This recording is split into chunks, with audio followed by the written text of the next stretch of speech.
নমস্কার বন্ধুরা, West Bengal State University fourth semester human development GE 4 DSC 4 পেপারের সাজেশন দিচ্ছি।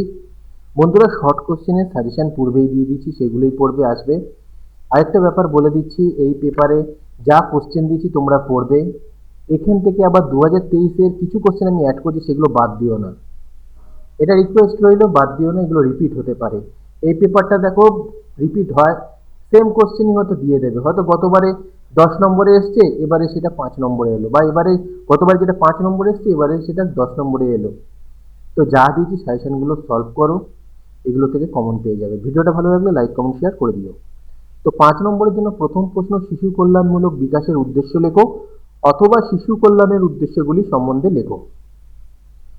পরের প্রশ্ন, লার্নিং ডিসঅর্ডারের উপসর্গ এবং প্রকারভেদ আলোচনা করো। মানসিক প্রতিবন্ধকতার প্রকারভেদ আলোচনা করো। ট্রুয়ান্সির কারণ এবং প্রতিকার লেখো, অথবা স্কুল পালানোর কারণগুলি সম্পর্কে লেখো। পরামর্শদানের পর্যায়গুলি লেখো। শয্যামূত্রের কারণগুলি লেখো। শ্রবণ প্রতিবন্ধকতার শ্রেণীবিভাগ লেখো। শিশু কল্যাণের দর্শন সম্বন্ধে সংক্ষেপে আলোচনা করো।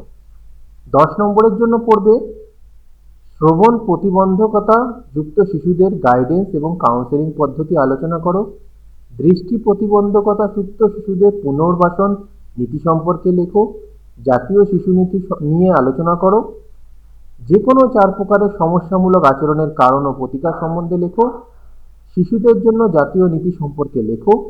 মানসিক প্রতিবন্ধকতার কারণগুলি লেখো। মানসিক প্রতিবন্ধকতার শ্রেণীবিভাগগুলি সম্পর্কে লেখো। দৃষ্টি প্রতিবন্ধকতা শিক্ষাগত পদ্ধতি সম্পর্কে আলোচনা করো। ভারতের শিশু কল্যাণ কর্মসূচি সম্বন্ধে লেখো। বদমেজাজ কাকে বলে, বদমেজাজের কারণগুলি লেখো। এই হলো তোমাদের সাজেশন। আশা তো করছি এখান থেকে তোমরা অবশ্যই কমন পাবে।